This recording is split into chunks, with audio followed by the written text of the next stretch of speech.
This Sunday, Russia's war on civilians. The bombs were falling, and they were falling from the airplanes. As Ukraine puts up a fierce defense, Russia turns its guns on the innocent. You can hear the mines when they're falling and when they're close, because it's like this. Cities like Mariupol are being flattened. I wouldn't even pray for my enemy to go through that, because, I mean, like, we couldn't sleep. With Russia hitting an art school this morning where people were hiding, days after bombing a theater marked children, trapping hundreds. All of us are in the permanent stress. President Biden attacks Vladimir Putin personally. Oh, I think he is a war criminal. As Volodymyr Zelensky presses Putin for peace talks, and Mr. Biden for more arms and a no-fly zone. Being the leader of the world means to be the leader of peace. Does Putin want a negotiated peace or simply total destruction? My guest this morning, NATO Secretary General Jens Stoltenberg, Democratic Senator Chris Murphy of Connecticut, and Republican Congresswoman Liz Cheney. Plus those soaring gas prices. A couple months ago, it was like $40 to fill up, and now it's like triple digits sometimes. It's insane. Roughly 24 states are considering or enacting a gas tax holiday. But is that really a good idea? Joining me for insight and analysis are NBC News Chief Washington Correspondent Andrea Mitchell, Washington Post columnist David Ignatius, PBS NewsHour Chief Correspondent Amna Nawaz, and Shane Harris, Senior National Security Writer for The Washington Post. Welcome to Sunday. It's Meet the Press. From NBC News in Washington, the longest-running show in television history, this is Meet the Press with Chuck Todd. And a good Sunday morning. With much of their advance stalled, Russian forces continue to turn their guns and missiles on civilians. In recent days, they've hit a theater that was clearly identified as filled with children. Hundreds remain unaccounted for. Russians have bombed apartment buildings in city after city to spread terror, even targeting bread lines and food storage facilities with the clear intention of starving the populace into submission. These are civilian attacks. They're not accidents. Overnight, Russia bombed an art school in Mariupol. 400 people had been hiding there.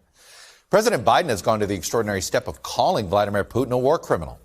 And on Friday, the White House says Mr. Biden warned China's President Xi Jinping of significant repercussions if China decides to aid Russia either financially or militarily.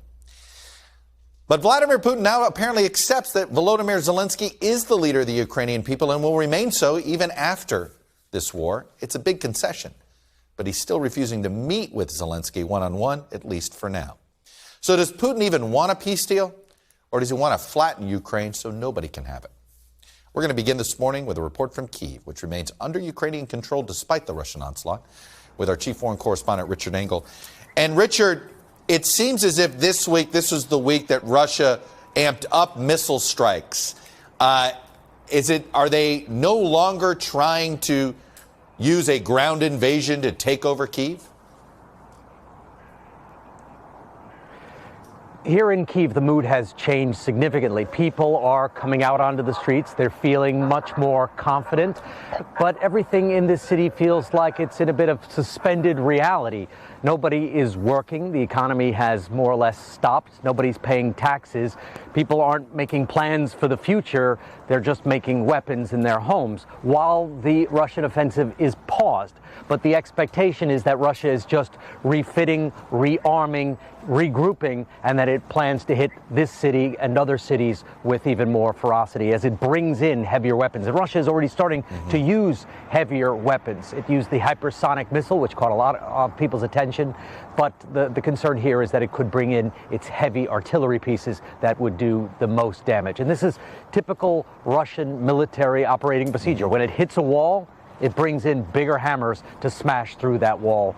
But here in Kyiv, for the time being, they are seeing something of a respite and also using this time to refit and stock up on supplies. So if it's possible that Putin has decided maybe he can't get Kyiv and he wants to at least keep what he has or try to, make some incremental gains in the south and east, what do these peace talks look like? And who's now the best mediator? Turkey is emerging far and away as the clearest mediator with President Erdogan. He has a relationship with President Putin. He's a NATO member, so he's trusted by both sides. But he has also had strained relations with the United States, which could help him with Putin. So he's clearly emerged as the interlocutor. And so far, what Turkey is saying is that Putin and Russia do seem to be willing to make some sort of deal, that it would involve denazification, whatever that means, potentially just a generic statement from Ukraine that it rejects all forms of extremism, that it would involve neutrality, which President Zelensky has already more or less agreed to, that he won't join NATO, but it could also involve territorial concessions, particularly in the south, particularly around Mariupol, and that so far seems to be the biggest sticking point. And that might be a bridge too far for Zelensky right now. Richard Engel in Kyiv for us. Richard, thank you. Clint Watts has been studying the war, deconstructing Russia's military strategy for us here at NBC News. He joins me now. So, Clint, what do you discern a new strategy here, military strategy by the Russians, increased use of missile strikes from farther away, and it appears to be at least a stalling of their ground invasion, if you will? That's right, Chuck. This is clearly in phase 2, which is reorganize, consolidate, bring forces back together, take some of their armor units, by the way. Some of these armor units that you see up here in and around Sumy were nearly decimated. And so they're bringing them back, reorganizing them, patching together all those armor units, putting new commands on it so they can make another advance. Separately, the east is really where the fight is happening right now. You've seen major battles in and around Kyiv. Not only there, they're moving in two directions, essentially, trying to link up in and around an area known as Izium. Izium, if they can do this, would link together all of this territory here. And what Vladimir Putin has said from the start is that he wants all of Donbass to be essentially secured in Russian. Separately, this is Mariupol, where you're seeing the absolute devastation. And the bigger story, I think, is where they're focusing in the south. They know in Kyiv it's going to get tough. And one thing to add to all of this, Chuck, is it is becoming mud season, meaning that when you look at some of the things that are going on in the east, as these bogs thaw out, you see tanks stuck in the mud. You see convoys stuck in the mud. So for them, they, I think, see, hey, it may be too much to get to Kyiv. Let's focus on the south, which is the bigger picture, I think, at this point. The land bridge has essentially been secured, connecting Crimea and this Donbass region. Separately, Mykolaiv, that's where the very devastating missile strike was overnight. Yep. They're going to try and go here and encircle Odessa. That's the next fight to watch. All right, Clint Watts, who's been studying this for us. Clint, thank you. And joining me now from Brussels is the NATO Secretary General, Jens Stoltenberg. He will be hosting all of the NATO leaders, including President Biden, on Tuesday for an in-person leaders meeting. Mr. Secretary General, welcome to Meet the Press. Thank you so much for having me. Let me start with the status of peace talks. How serious have they become, and what role is Turkey playing? You heard our report there from my colleague Richard Engel that they're taking a bigger role in this. What can you tell us, sir? So first of all, we have to remember that this is President Putin's war, and he can end it now. And that's what all allies, NATO allies, call on Russia to do. Then, of course, we welcome all efforts to find a negotiated, peaceful solution. I visited Turkey a few days ago, met with President Erdogan, and Turkey is doing some real efforts to try to facilitate support talks between Russia and Ukraine. But it's far too early to say whether these or other talks can lead to any concrete outcome. We've seen an increased targeting of civilians, Mr. Secretary General, in Ukraine. How long can NATO stand by and watch Russia target civilians without finding a way to help more when it comes to the Ukrainian resistance? NATO allies are stepping up their support to Ukraine, partly by delivering military support, humanitarian support, and billions of financial support to Ukraine. And then, of course, we also impose unprecedented sanctions on Russia, to ensure that they are paying, President Putin is paying a high price for this totally unjustified, senseless war against an independent sovereign nation, Ukraine. And let me also remind you of the fact that NATO allies have actually trained and supported the Ukrainian armed forces for years, trained tens of thousands of Ukrainian forces, special operation forces, command and control, logistics, and all of this proves extremely important now. These troops are on the front line fighting against the invading Russian troops. So the support allies have provided over many years proves now to have been extremely important. If there's a peace deal that gives Russia a piece of Ukraine, essentially, are you concerned that that will reward Russia for this aggression?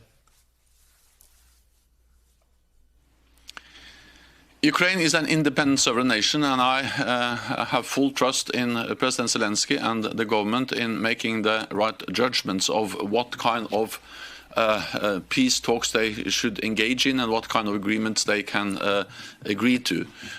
Our responsibility is to support Ukraine as we do in many different ways, but also ensure that this conflict do not spiral out of control or expands and escalate beyond Ukraine.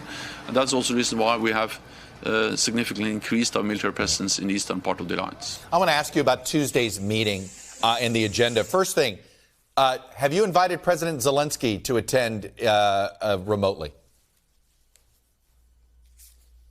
We haven't yet decided on the exact formats of that summit. It will take place on Thursday next week with President Biden and all the other leaders. I'm in regular contact, and NATO allied leaders are in regular contact with President Zelensky. And I think the meeting of all heads of state and government in NATO will provide us with yet another platform to demonstrate our unity, our support to Ukraine, but also our readiness to protect and defend all NATO allies. And by sending that message, we are preventing an escalation of the conflict to a full-fledged war between NATO and Russia. And I would also like to commend and thank President Biden and the U.S. administration for their leadership throughout this crisis. They warned against this as early as last fall, and then the increased presence of U.S. troops in Europe is something which is, of course, very much welcomed by all allies. You know, back in the mid-90s, there was a lot of talk. NATO was not going to intervene in what was happening in Central Europe until the humanitarian crisis got so bad that NATO ended up getting involved. Is a no-fly zone forever off the table in Ukraine, or would the use of chemical weapons make NATO rethink?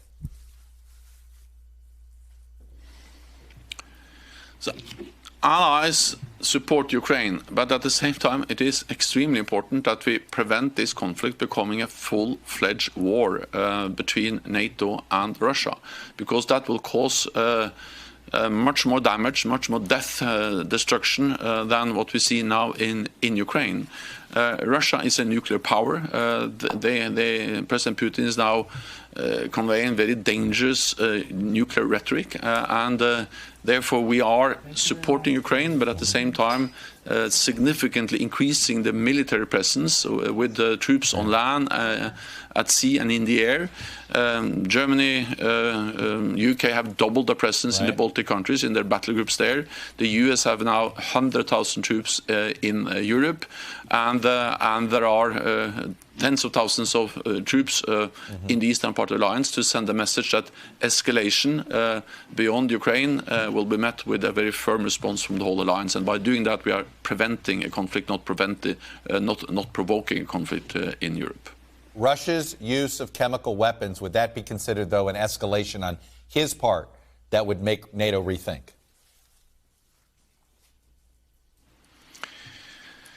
Our core responsibility is to protect 1 billion people living in 30 different NATO allied countries, and we are doing that by increasing the presence in the eastern part of the alliance. I also believe that regardless of how this conflict now ends, we are faced with a new reality, a new security reality, where Russia more openly contests core values for our security and are willing to use military force to achieve its objectives. And therefore, we need to reset our deterrence and defense. And one of the issues we'll start to discuss at the summit of NATO leaders next week in Brussels is how we do the more long-term adaptation, the long-term reset of our deterrence and defense. All right. It does sound like what you're saying is you don't have an answer yet on what the use of chemical weapons would do to NATO's stance about Ukraine.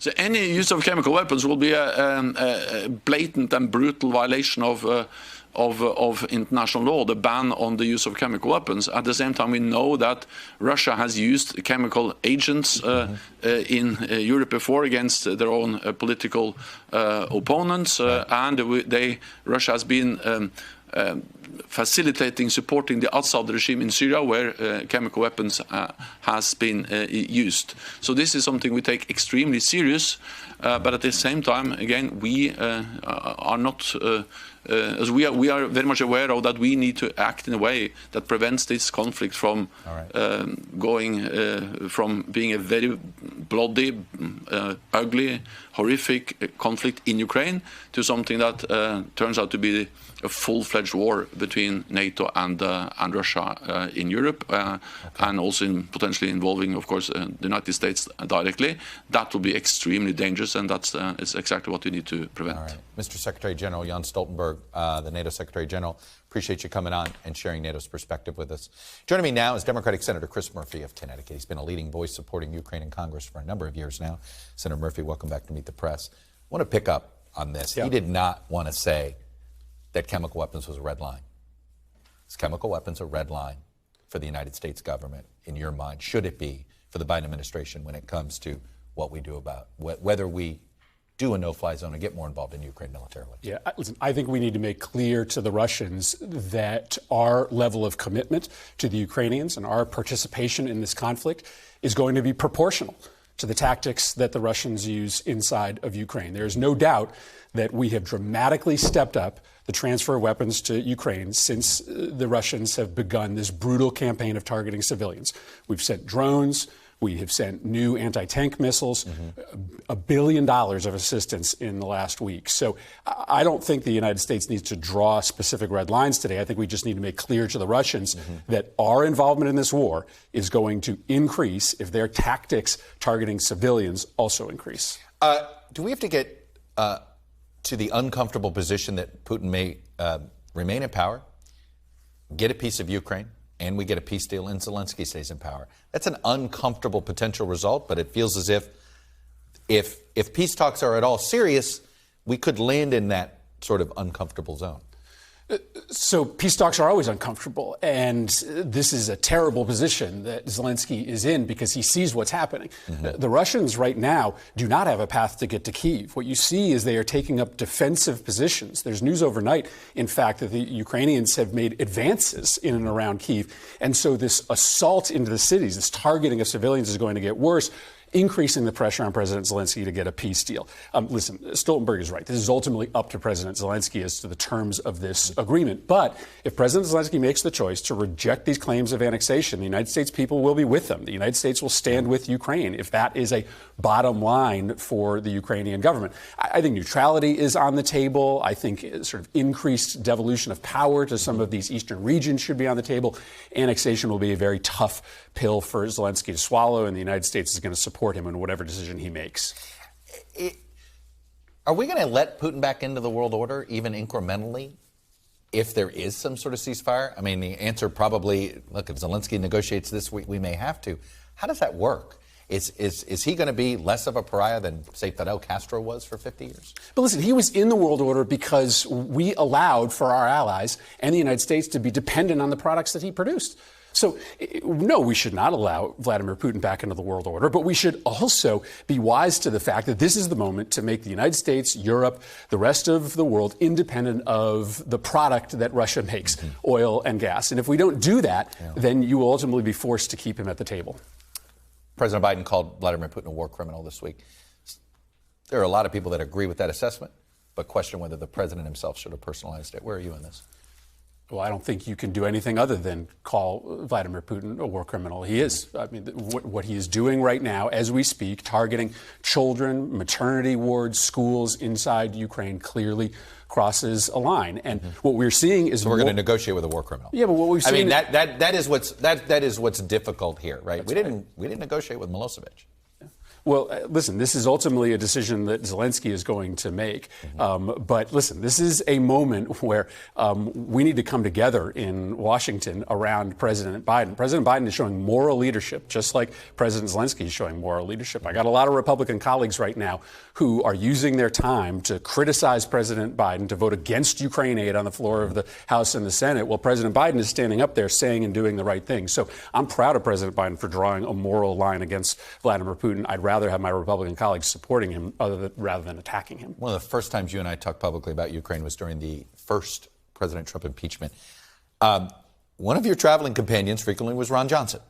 He said something interesting this week that I wanted to get your reaction to. He said, I personally think if Trump had met with Zelensky, never would have been made the phone call. I think those two would have hit it off beautifully, and none of this would have ever happened. It's kind of interesting how would history have changed based on that one decision not to meet with President Zelensky, because this was part of the holding this aid hostage. He snubbed Zelensky in a meeting in Poland and sent Vice President Pence there. This seems to be Senator Johnson admitting that the situation in Ukraine would be different had Trump handled it different. Is he right? Do you agree with him? Listen, we lost 4 years of cooperation. Had Ukraine not been a political poker chip during the Trump administration, we could have been increasing our level of military commitment to Ukraine.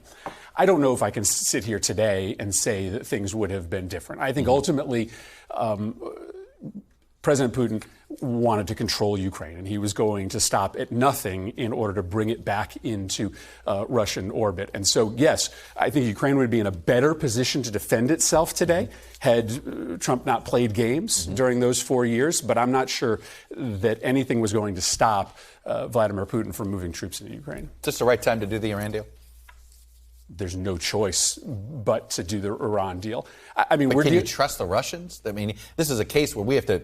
We're working with the Russians on this. It seems like an awkward time to do that. Cut the Russians out. I mean, you don't need the Russians, right? The material that was being removed from Iran on the original nuclear deal went to Russia. There are other countries that can take it. You ultimately don't need the blessing of the UN to get this deal done. You think it's bad to have Russia as a nuclear power invading a sovereign neighboring country. Imagine what happens if Iran is a nuclear power. The rest of the Middle East will. So you're good with doing this if we find a way to keep Russia out of the deal. You'd keep them completely out of the deal. Well, either if they're in the deal or out of the deal, we cannot allow Iran to obtain a nuclear weapon. That sets off a nuclear arms race in the Middle East. And I don't understand why my Republican colleagues, having watched what Vladimir Putin can get away with nuclear weapons, want to hand nuclear weapons to the Iranians. All right. Senator Chris Murphy. Thank you. From Connecticut. Good to see you. Good to see you. Thanks for coming on.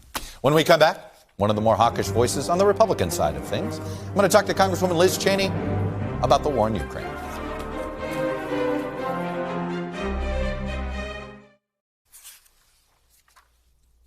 Congresswoman Liz Cheney has become something of an outlier in this version of the Republican Party. Cheney represents a more traditional, hawkish wing of the GOP from the Cold War era at a time when many in the party have followed former President Trump's nationalist, isolationist, America First approach.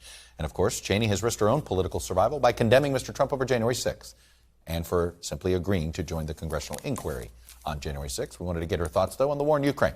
And Liz Cheney joins me now. Congresswoman, welcome back to Meet the Press. Great to be with you. Thanks for having me, Chuck. Let me start with a question that I asked the NATO Secretary General and that I also asked Senator Murphy, and I'll ask you.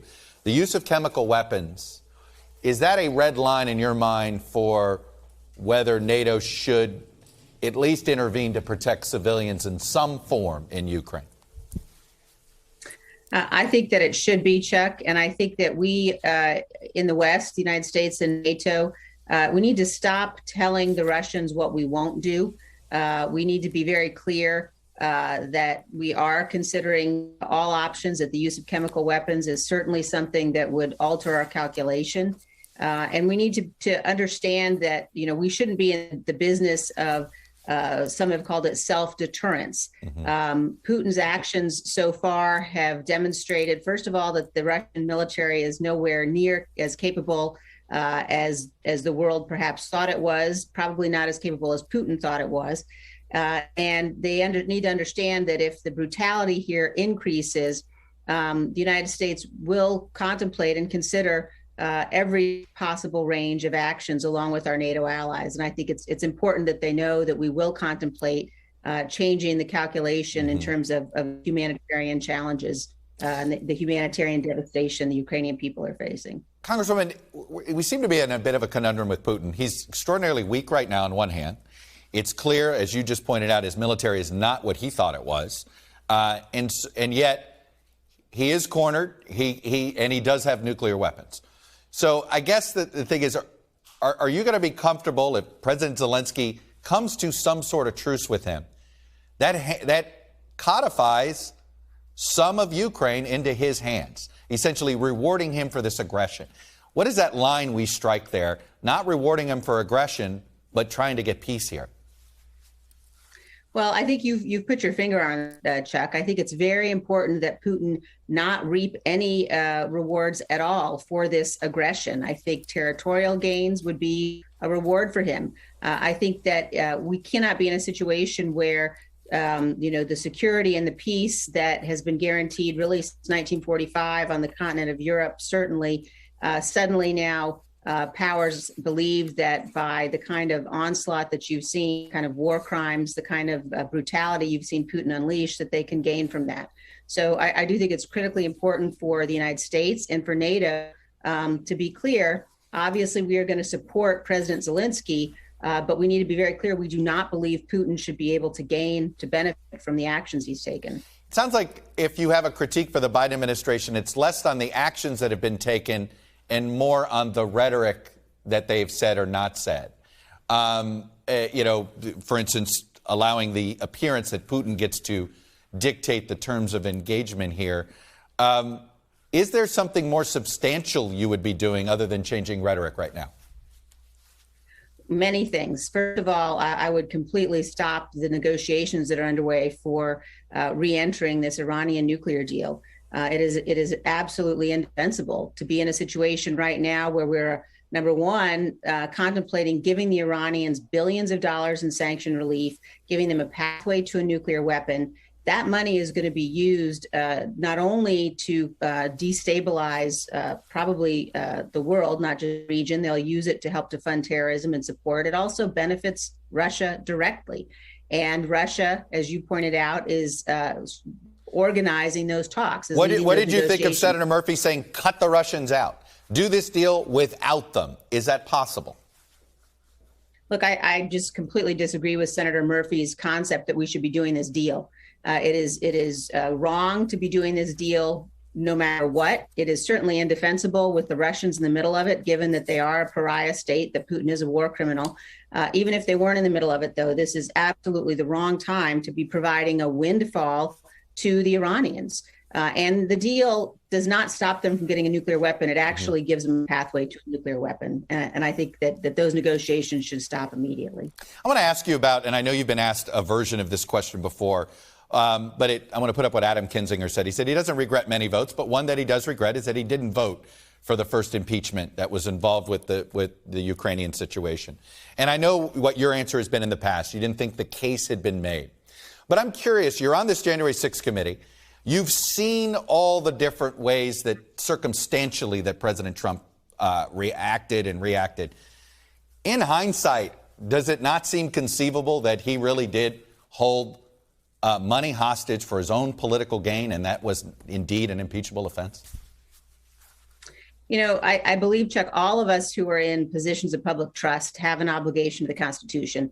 And so having sat through watching the hearings, watching the evidence that was put on for the first impeachment, at the end of the day, the evidence that was put on didn't make the case.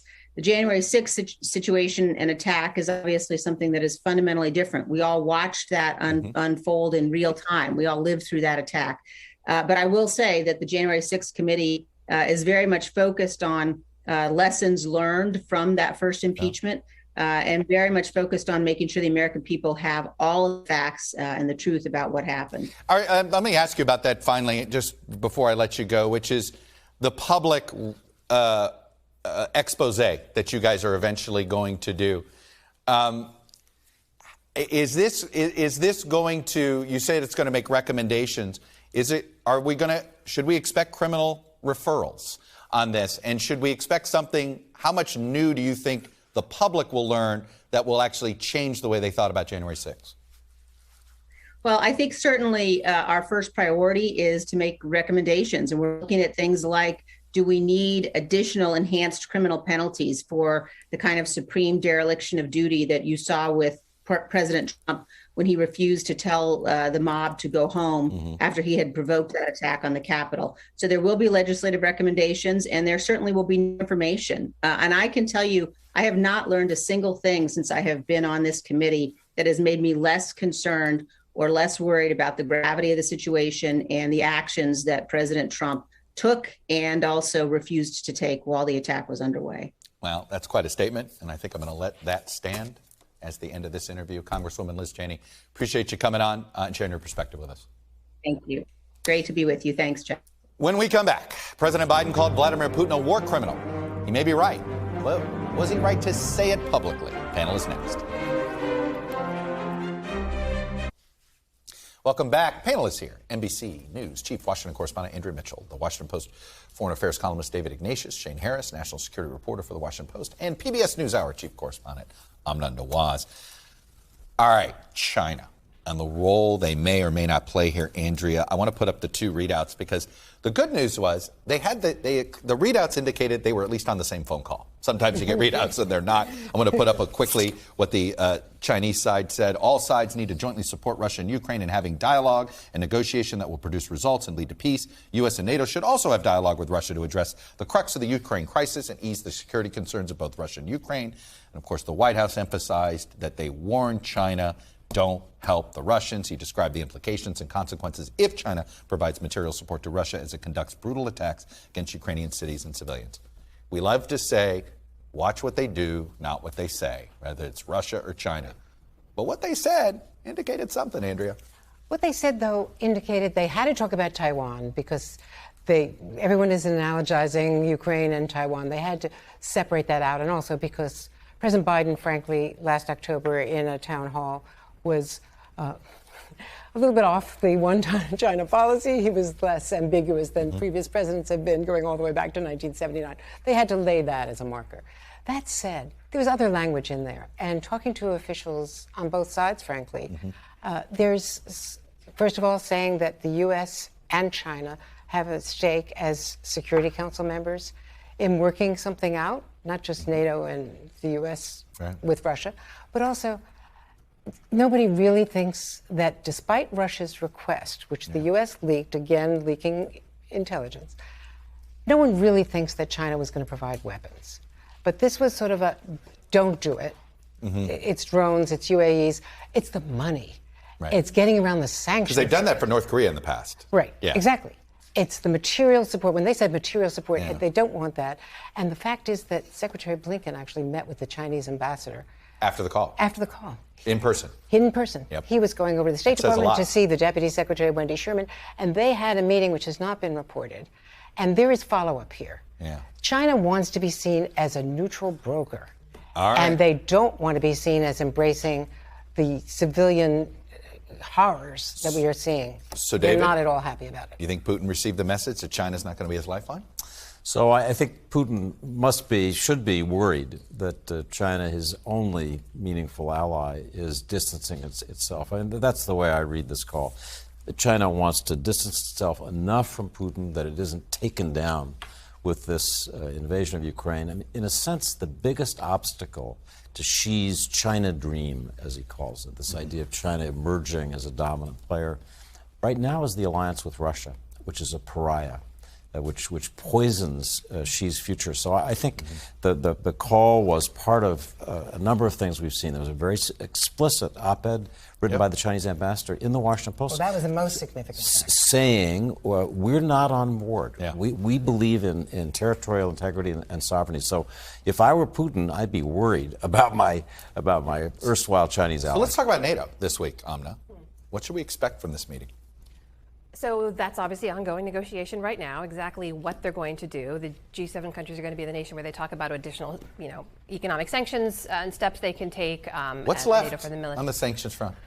Broader, more significant restrictions on Russian banks, complete removal from the SWIFT financial system. I mean, the knock-on effects of all of this are something they are all deeply weighing, as no one's been hit harder by some of these sanctions, certainly Russia and the Russian people, but also the European nations. And so there's a lot of consideration about what exactly to do there. They are very clear about military intervention in this at this point. Any European official you talk to, any American official. The NATO security.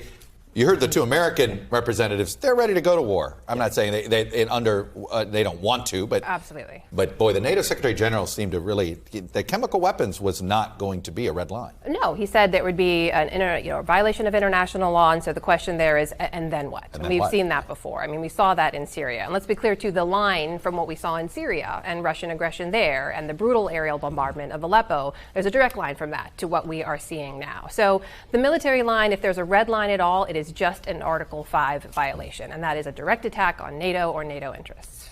Let's talk about Shane and everybody here. This decision by the president to call him a war criminal. It was very intentional by Biden. Sometimes Biden says things, as she pointed out, but take a look at this clip. This was intentional. Mr. President, after everything we've seen, are you ready to call Putin a war criminal? No. A war criminal, sir. Oh, I think he is a war criminal. No, that was absolutely intentional. That's not off the cuff. And when the president says it, now it's policy, even though previously officials in his administration have been reluctant to do that. Practically speaking, I'm not sure it really matters all that much. We're not a party to the International Criminal Court. Except you have to negotiate with a war criminal? Well, exactly. Now, are we doing that? This is where it creates a moral ambiguity, I think, here that is very dangerous for the president. On the one hand, you're negotiating with a war criminal. On the other hand, you're calling him a war criminal, but we're not going to get involved when he's shelling civilians. How does he square that? And I think there's a real risk that for the summit next week, it ends up making officials look more feckless. Because what are they going to do? They're not going to draw new red lines. You pressed Stoltenberg 5 different ways on this. He won't even say chemical weapons is a red line. But yet, Putin is a war criminal. There's dissonance there. What's interesting is that at the State Department, day after day, I was questioning Ned Price, the spokesman, about, isn't he a war criminal? Look at what's happening. And he kept saying, we are investigating reports of war crimes. We can't call they'd them say, war crimes. we believe he's committed war crimes, but they haven't called him a war criminal. Exactly. And then until the UN ambassador said it, and then they explained, well, she said it because she was speaking from the heart.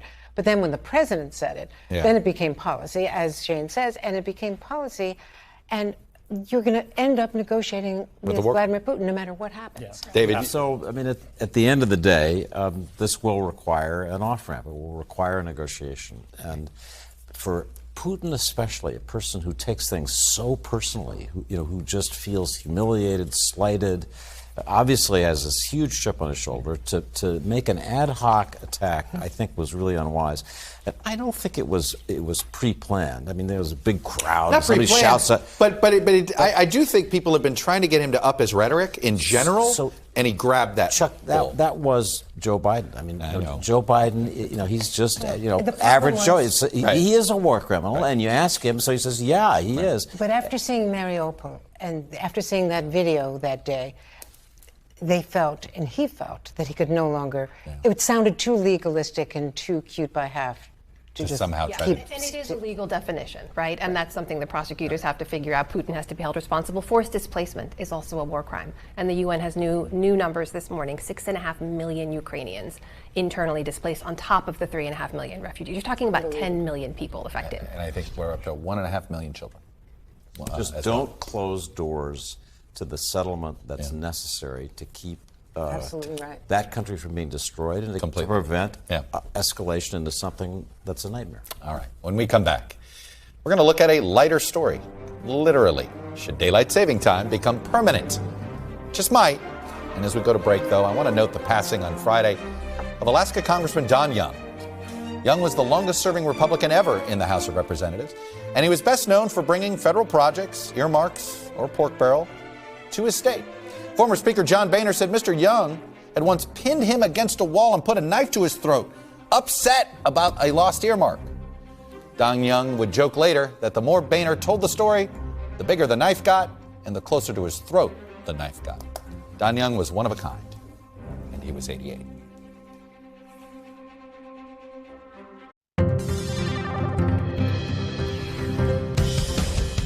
Welcome back. It's data download time. The Senate appeared to put aside its partisan differences this week when seemingly out of nowhere, they unanimously passed a measure that would make daylight saving time permanent. In other words, our annual right of springing ahead or falling back with our clocks an hour would suddenly be a year-round practice. We wouldn't do it anymore. So as we watch to see what the House of Representatives will do with the proposed Sunshine Protection Act, let's take a look back at how we have regulated time here in Washington. Look, it was in 1966 that we made it sort of uniform when different states were trying their own versions of daylight saving time.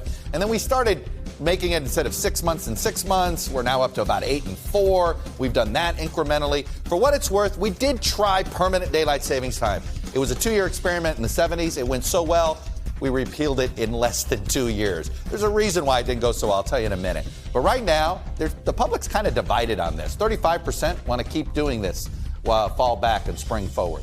13% would like to see us get rid of daylight saving time, go back to standard time. 44% would like to see this permanent daylight saving time.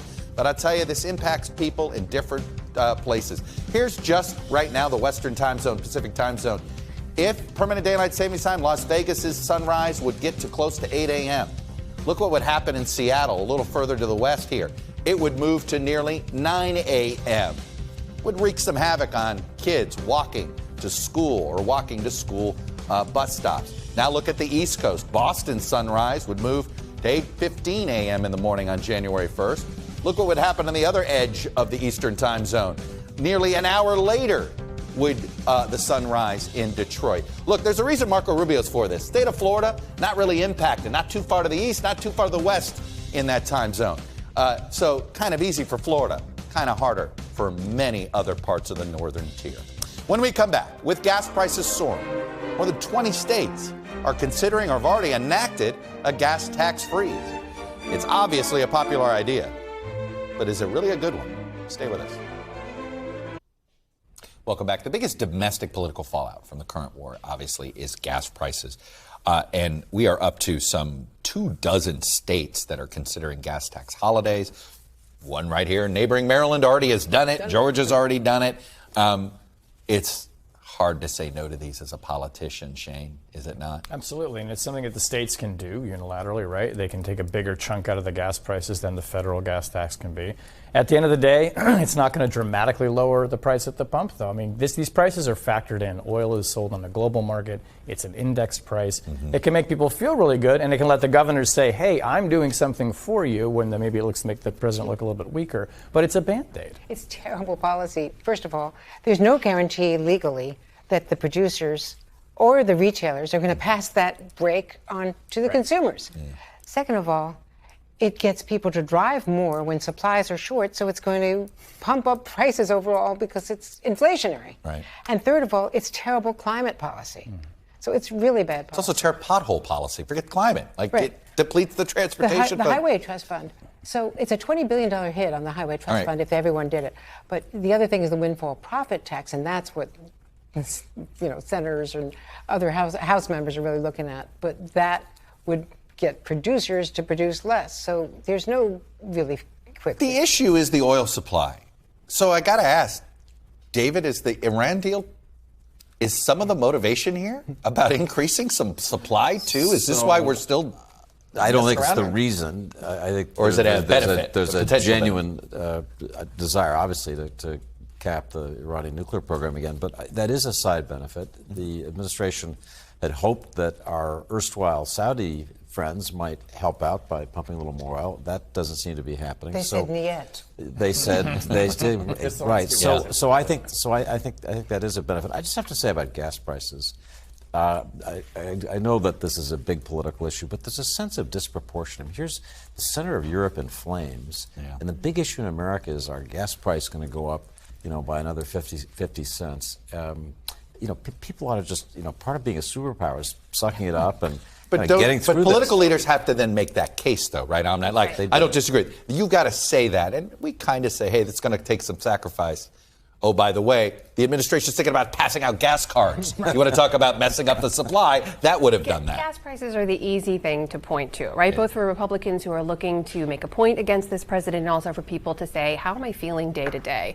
Inflation, more largely, is the bigger issue, Absolutely. And it still remains the biggest issue for most Americans. That said, Americans are really following what's going on in Ukraine. And right now is a moment for President Biden and this administration to lead on a foreign stage in the way that they have not been able to after the disastrous withdrawal from Afghanistan. And Americans right now broadly support America doing something, not necessarily military intervention, but doing something to bolster Ukraine. Yeah, I think this is going to be the pressure that continues to build the more you see those horrific images of schools, of maternity wards, of people sheltering in place from relentless Russian shelling, dying in the rubble. There is going to be a momentum that builds toward that. The president could go out and start to build that momentum too. He could make a case for doing more. He's been very reluctant to do it, but then he calls Putin a war criminal. Again, back to the point of you're going to have to start squaring that rhetoric with your policy. I should also point out about the Iran deal that I think you were making that point. There is a real concern about the nuclear breakthrough moment and that they have to do something. It feels like if they get it, people are going to blame for not being in the deal, and if they get it, people are going to blame for getting into the deal. But I don't want to get into that. This is becoming... Chuck, one thing to say about the Iran nuclear deal. This war in Ukraine is going to end up being the biggest demonstration of the usefulness of having nuclear weapons. I mean, that's why we're not being more aggressive against Russia.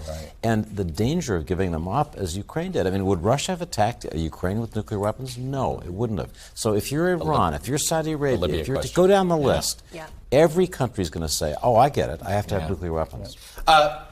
Next week is the debut of Judge Ketanji Brown Jackson, and this is where it feels like it's going to be an afterthought. It's going to be, in our old ways of describing the Washington Post, the A4 story.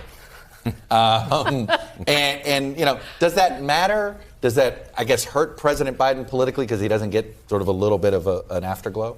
I mean, one of the big questions going in was, does this have enough of a rally effect, a supportive effect that carries over into the midterms? Right, it's happening so early. Democrats want to get it over by the Easter recess anyway. So the Republicans want to get it over with too. It seems like, because they can't quiz her about inflation.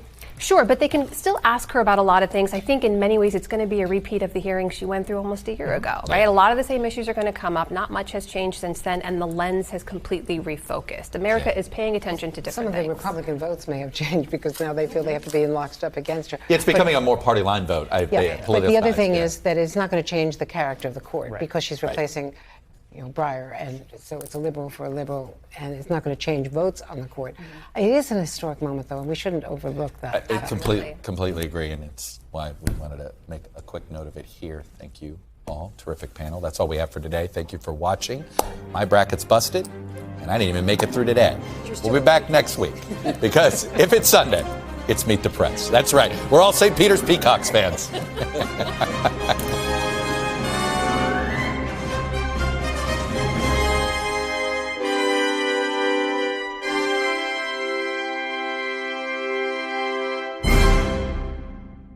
The Meet the Press Chuck Todd Cast, free wherever you get your podcasts.